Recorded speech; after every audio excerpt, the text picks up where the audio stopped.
the critical explanation or interpretation of a body of work. We examine the fandoms of young and old, looking from origin to ending and everywhere in between. They say you never truly know someone until you know what they are passionate about. Sit back and buckle up. Welcome to the Exegesis.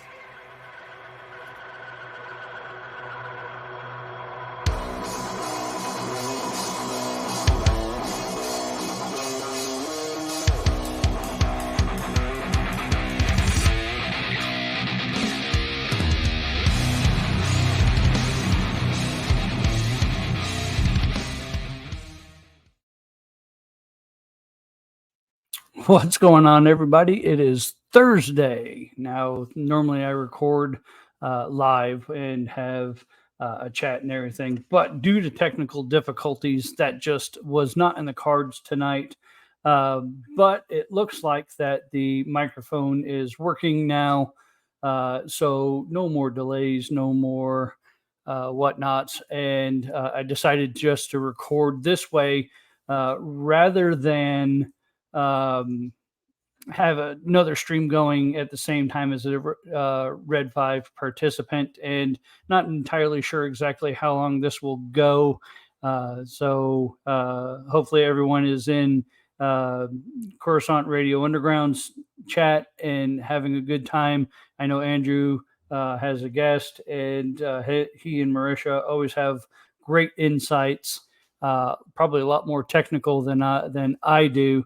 But I still had thoughts and wanted to get this out.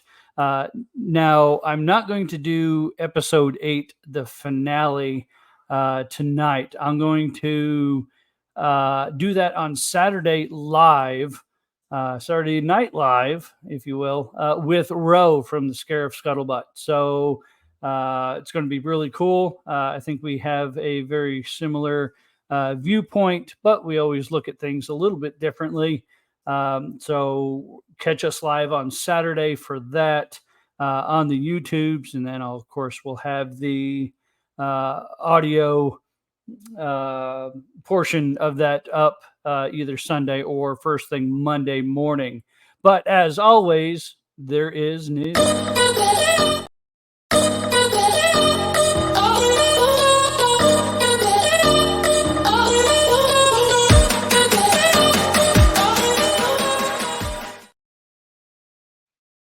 All right, for our news, and I don't even think, let's see if my slides are going to come through. Looks like that they are here. All right, so in news this week, well, actually, I guess it starts today, that Loki is premiering season 2 coming out. So I enjoyed the first season. It was a little different, seeing how that they're going to handle that type of multiverse action with the TVA. It was really cool seeing Sylvie and Loki interact with each other. I'm trying to remember exactly where we left off. I believe Loki made it back to the TVA, but no one had any idea who he was. And of course, Kang was in charge. We'll have to see how season 2 plays out, because there have been some behind the scenes developments and whatnot. So we'll see how that they're going to handle the whole Kang situation. Of course, we also had some all my slides didn't come through, but that's fine. We had some movies come out this week. So what's new in the box office? Well, number 1 coming this week is, surprise, surprise, Paw Patrol, the Mighty Movie, which came out September 29th. So it's been in there for about a week now. Number 1 in the box office. Who would have thought an animated show like Paw Patrol releasing here at the end of September, 1st of October would get number 1. I guess parents are taking their kids to the movies, and good on them. I wish we had a movie theater that was a little nicer and a little closer to us. We only have a couple nearby. They're about 45 minutes away. Not necessarily the best condition, but when we get the chance to go, it is a fun time. A little expensive, especially when you take a family of, well, now we have six. We had eight up to a couple of years ago. Now we have six at the house. So with snacks and everything, of course, it gets a little pricey, but a lot of fun. All right. We also had number 2 in the box office. If I could manage to get, would be Saw X. So I don't know if this is X as in the Roman numeral for 10. I can't believe if it is that they've already made 10 Saw movies. I remember the first one, and it was an interesting premise, but perhaps it's jumped the shark, and enough people are wanting to see these type of movies. I mean, it is October, so it's not that big a surprise. But this is number 2 in the box office. Saw X. Very interesting. And of course, number 3 is The Creator. Also came out September 29th. It's from Gareth Edwards. Edward? I believe it's Edwards. Gareth. Yeah. Also did the Star Wars movie Rogue One. Really good. One of my favorite movies. The way that everything is tied in, it really feels like Star Wars. I've heard good reports on this. It is a sci-fi movie, and sci-fi movies are notoriously slow for starting off in the box office. Then they gain traction, and then once they're gone, they really pick up as far as streaming. But I've heard nothing but good things about it. I really want to go check this one out. Maybe I'll have to check or trek the 45 minutes to the theaters if our theaters are even showing it. Anyway, so what else do we have in the news? Let me pull up my ban. Oh, all my banners are. Oh, wait, nope, there they are. All right, so of course, there they go. Top at the box office this week: Paw Patrol number 1, Saw X number 2, and The Creator number 3. And what is there to read? Well, there's a book that's been out for a little while now. It's almost a year, but it's been in the bestseller category for 22 weeks now. And it's called Fourth Wing by Rebecca Yaros. And it's a fantasy type book. There's dragons and all sorts of tropes that you typically see in fantasy realms, but the story is what really is gripping. The sequel is coming out, I believe, in 2 weeks, perhaps 1st of November, and I believe that is called Iron Gate. So yeah, I'm excited about this one. I really like the way that she builds the world and the characters and how they interact with each other. There's a little bit in there for everything. It's funny at times. Of course, your fantasy settings, your Renaissance and romance is also in there as well. Because what's a fantasy book if there isn't at least a little intrigue and romance in there? And of course, number 2 on the list is Holly from Stephen King. This is one that is a sequel to actually a couple of books now that is set more. Stephen King's kind of gotten away from the main setting. This one, I believe, is set in Oklahoma. So it's pretty interesting. I believe this is the 3rd book in that series, and it covers the backstory behind one of the characters. Really creepy, but if you're a Stephen King fan like I am, you'll definitely love it. And of course, we also have, since I like to do things in threes here, we also had an announcement this week that Red 5, our group of podcasters, has put together a reading group, a reading club, book club, if you will. And we finally decided on a book that we're all going to read together and discuss once we're all finished. And that is going to be Timothy Zahn's Heir to the Empire. So look for more announcements for that coming up. If you haven't picked up this book, it was one of, or the first book in a series, a trilogy, Heir to the Empire, Dark Rising, and Last Command, I believe, was the last book. These books are no longer canon, but are legends, as they say, although they've kind of really cherry-picked a lot of the characters. Thrawn is one of the central characters in this book, but we're getting a lot more in the book. We get a lot more Luke Skywalker presence in there. So who knows? Maybe this is where they will go after Ahsoka. Maybe they'll bring in some Mandalorians. Maybe they'll tie in some more of this book series. So if you haven't read it, or you haven't read it in a while, go grab Heir to the Empire by Timothy Zahn and join us as our Red 5 book club reads it, and then we'll have discussions later. All right.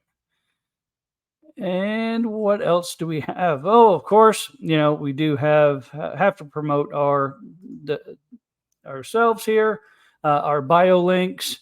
So if you're interested, if you're here, I'm sure you're interested in listening to podcasts.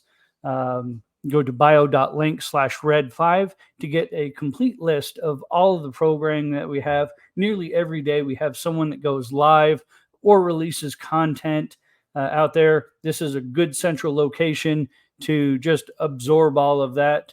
bio.link/red5. And of course, my bio link, bio.link/exegesis, EXEGESIS. And from there, you could follow show notes. You could follow links to past episodes, anything future that we have coming up as well. Yeah, man, it's great to be part of Red 5. Absolutely love it. So we have our main topic here. And I know this is an old video, but it's still pretty cool. Just imagine it says Ahsoka chapter 7.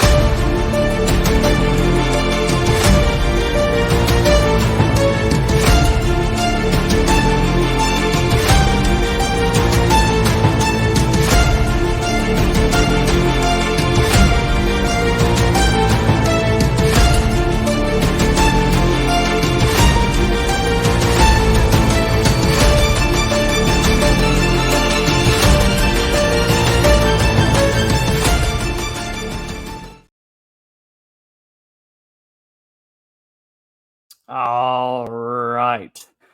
Ahsoka episode 7. The title of this one was Dreams in Madness. Really interesting title here, and I'm not entirely sure why that it just, man, I really don't understand the way that they went about titling these. But I'm going to pull up all of the titles. Let's see here. All right. So part 1 was Master and Apprentice. I understood that one. Toil and Trouble was part 2, and that's kind of where they went into and showed the Night Sisters or the Night Mothers, and kind of showed the fates and kind of a Macbeth type of thing. going. I think that was Macbeth. Part 3 was Time to Fly, where they actually head out to the ring. Fallen Jedi. I mean, I can understand that one. Ahsoka, the Jedi, falls off a cliff. Fallen Jedi. There we go. Short, simple, to the point, I guess. Part 5, Shadow Warrior. Basically, I can understand that one as well because, hey, they're kind of in the world between worlds type thing. And yeah. Part 6 was Far, Far Away, which was the very opening line. And of course, we all know Far, Far Away as Star Wars fans. Dreams and Madness is part 7. And then, of course, part 8, which we'll get into. Here's a little sneak peek, though. The Jedi Witch and the Warlord. I still almost want to say Lion Witch and the Wardrobe, but kind of an homage to C.S. Lewis there. But so let's get to the show. So court is in session. Hera is being questioned by Mon Mothma and a few of the other senators. Is Hera about to catch a case? I guess not, because we have one of the more interesting of the cameos in this show, and actually quite surprising. She is saved by Leia, in quotes there, because she cannot leave her office of the, was it Defense League or something like that. She's part of the New Republic Defense Forces, but she sends her emissary. No, it's not Jar Jar Binks like I had hoped, but it is 3PO. He comes in, saves the day, and says, "Hey, you know what? Leia forgot to mention that she did sanction this trip out there for Hera, and sorry about that. But if you look at this data chip, which they never show, you'll see that that what she's saying is correct, and follow the email chain." Then you have, of course, this Ziano. I am not going to pronounce that right. But he's a senator, not necessarily. He likes to ride the fence. He's not pro Empire. He's not necessarily pro New Republic. Typical politician. He just rides that fence and kind of leans and sways to whichever direction is going to fit him the most. And yes, he is a complete slimeball. But that's all right. So Hera is exonerated. Mon Mothma approaches and says, "Hey, how real is that threat?" And Hera just tells her, "You know what? You better get ready." And so then we flash to another scene, and we see Anakin. And at first I thought this was another Force ghost, but I guess it was a training module that he left Ahsoka with. And of course, he starts name dropping, which we get quite a bit in this series. Is they drop names or places or things, and as other people say, start jangling those keys to, we hear something that we've heard of before. We better pay attention, and hey, this is going to make good Star Wars because they mentioned something in the past.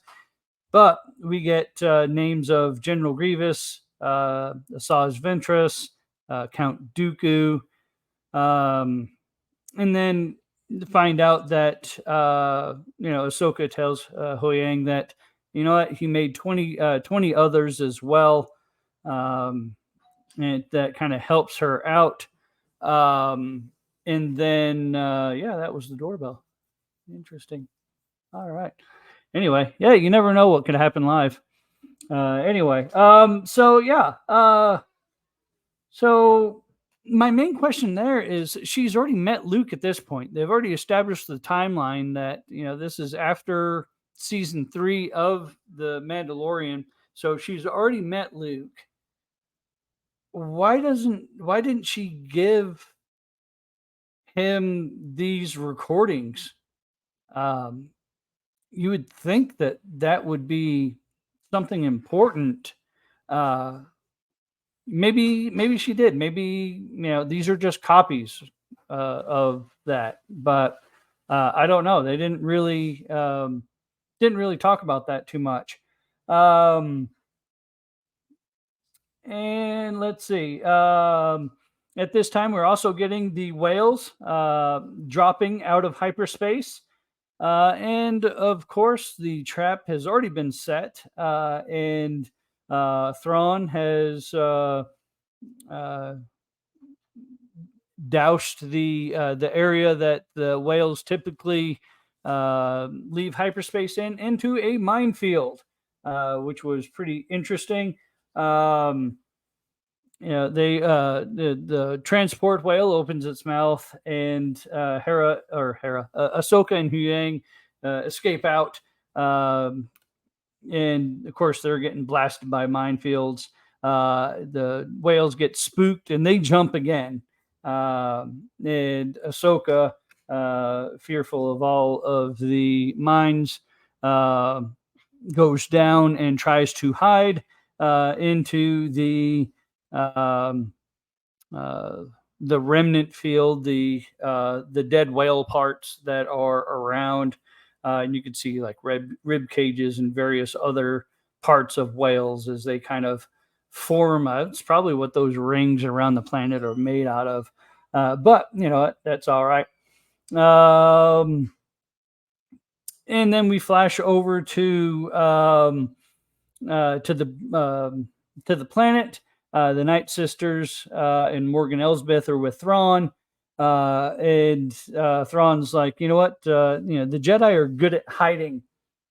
They've been doing it for such a very long time, and and then he also gets the data for on Ahsoka, and he realizes that oh crap, she's Anakin Skywalker's apprentice. So how can I make this into my advantage? And he settles that says she's unpredictable and dangerous, just like her master, which I thought was pretty significant. And of course, we switch back to Ahsoka and Huyang, and they shut the ship down and try to hide and wait out the fighters that are looking for them. We flash over to Ezra and Sabine, and she kind of brings Ezra up to speed and lets him know that hey, the Empire was defeated at the Battle of Endor. The Emperor is dead. Ezra asks, and Sabine just looks at him and says, "So they say," which is I don't know how I take that. I would have, yeah, I don't know. That just really weird writing there. I understand why they said that, but yeah, let's not be too obvious about it, folks. We know that the sequel trilogy happens afterwards, and we know that Palpatine is back, but they don't know that at this time. Everyone's assuming that he's dead. There's no other concern at this point that the Emperor is coming back. I'm sure that they hear reports about the Empire in the Outer Rim, and they're guessing that that Thrawn is going to be the key to getting the Empire back together. And if Thrawn doesn't, that's the whole reason why they wanted to get Thrawn, was because if Thrawn doesn't make it back, then there's no real threat. So, all right, yeah. I pack up my soapbox. I'll go home. Anyway, they continue to catch up. Ezra asks her questions, and she just kind of cryptic half answers. He's finally like, well, where's Ahsoka? Well, hey, look, the sun's shining over there, and isn't that a cute little snail guy thing over there?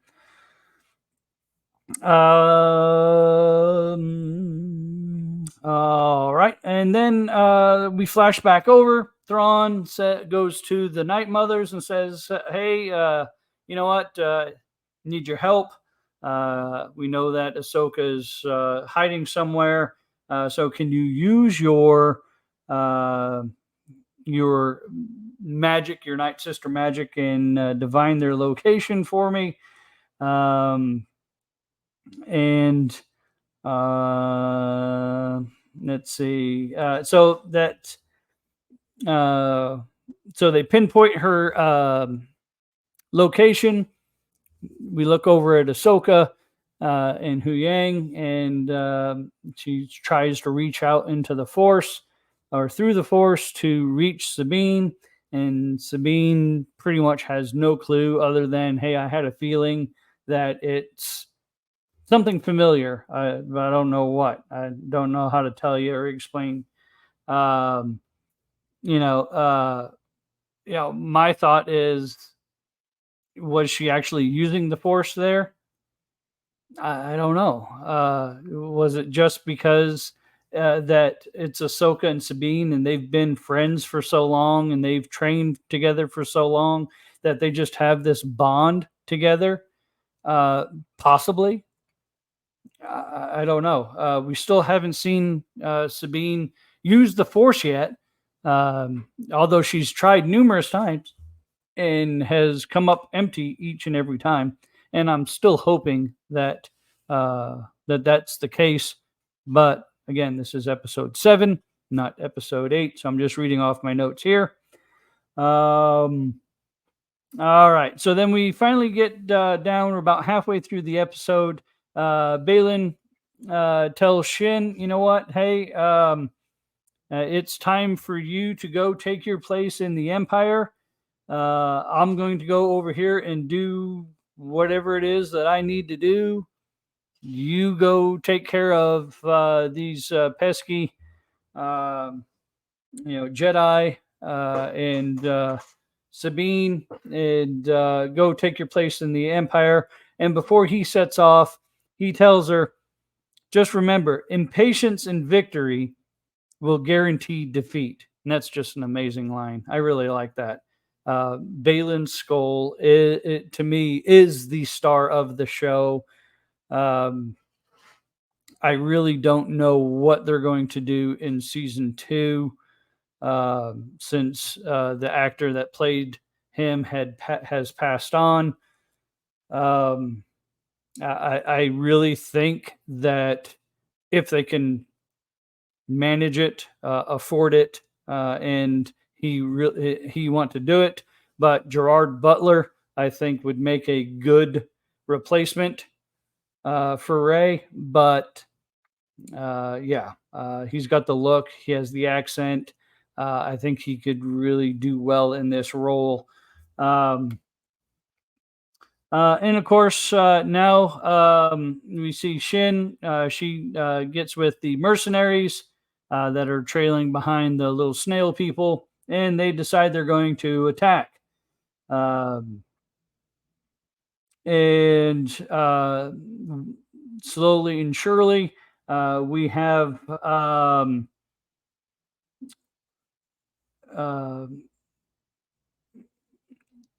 Ezra and Sabine picking off these things. Sabine tries to give Ezra his lightsaber, and he refuses often. No. Well, it's yours. No, but here, have it. No. Well, you're the Jedi. No, I don't want it. He says that the Force is my ally, and that's all I need. And we see them get into the fight. Shin enters the picture, and of course Ezra does something that we've only seen a couple of times, mostly in the sequel trilogy, where he blocks the lightsaber with the Force. And then Shin gives Ezra the Kenobi treatment that we've seen time and time again. Basically, just uses the Force, throws him into something heavy, knocks him out for a little bit. And then we have Ahsoka and Balin round 2. And this one is progressing awful lot like the first round. Neither one of them can get the upper hand. But instead of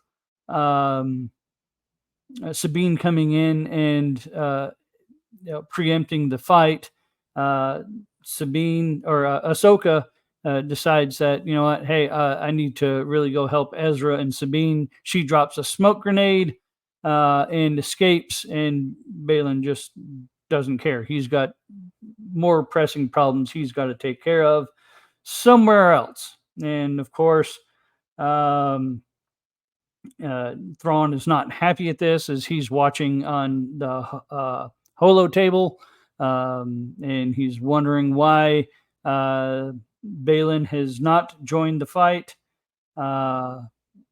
And he remarks that losses are unfortunate, but they are acceptable. Time is now on their side. It's time to call back the fighters. So once Ahsoka gets there and the battle starts to really stem their way, the alarm sounds, the troopers retreat back to their shuttles. The mercenaries are done for. And Shin is left holding the lightsaber. And of course, Ahsoka, instead of continuing the fight, says, you know what, hey, we can help you. And Shin seems to think about that for a second and then runs off on her mount and goes, and I guess she was going back to the Chimera. And they have a nice big group hug. And Ezra remarks, you know, I have a feeling, and they kind of look at him funny, and he says, I have a feeling I'm going home, and fade to black. So there is episode 7. Again, it was pretty short and sweet. The runtime for it, not very long at all. Again, we got some more bright spots. The lightsaber fights are really good, choreographed really well. Anytime that Balin is in the picture, it's definitely worth a watch. Thrawn's being Thrawn. Just wish he looked better, but you know, he's acting right. Yeah, it's just, I don't know. We're getting some bright spots, but the lines that are connecting these dots just don't seem to be adding up right. They cross lines. They go a long way around. They make dots, the good stuff really short or really long. There's no rhyme or reason. The pacing on this still just seems off. Not entirely sure why. Maybe it's just me. A lot of people that I've seen online just don't have, they don't care. Oh, no, I don't see any pacing issues at all. Are you watching the same thing I'm watching? Or maybe I'm not watching the same thing that you're watching. Maybe maybe people are just really caught up with a lot of the bright spots that they're not seeing how it's connecting together. And well, maybe it's just me. Who knows? But anyway, that's where we are for tonight. Again, on Saturday, we're going to have a special recording with the finale Saturday night at 7 Central. That'd be 6 Mountain, 8 Eastern. And we'll be joined by Ro from the Scarif Scuttlebutt podcast. So join us then. We'll have the live chat and everything going. So until then, hey, go watch Loki season 2. and we'll catch you then. Have a good night.